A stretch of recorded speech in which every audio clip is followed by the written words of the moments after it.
Micro-podcast du 5 août. Le chat possède environ 470 bourgeons gustatifs, c'est-à-dire les capteurs de goût qui sont situés dans les papilles.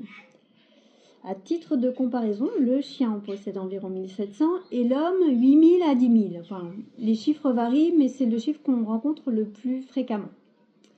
Alors quand on voit ces chiffres, on se dit que les petits plats qu'on sert à nos miaou doivent paraître bien fades.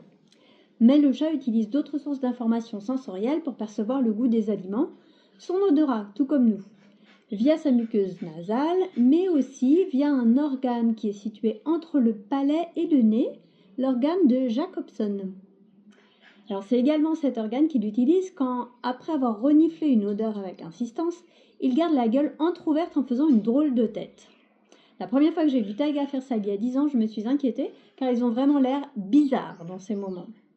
Mais c'est un comportement tout ce qu'il y a de plus normal, partagé par beaucoup d'autres mammifères d'ailleurs, dont les énormes chachas comme celui que j'ai mis en photo sur le blog, un gros tigre qui fait un magnifique flémène en tirant la langue. Donc ça s'appelle le réflexe de flémène. Quand les chats vieillissent, ils perdent un peu leur odorat et leur sens du goût.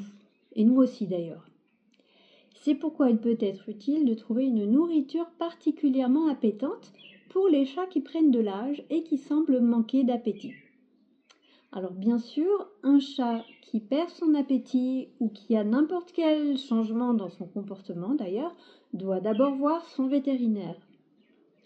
On conseille aussi de faire un essai avec de la nourriture tiédie ou d'ajouter un peu d'eau tiède à sa pâtée pour rendre le plat plus odorant. Ça peut aider certains chats à trouver l'appétit.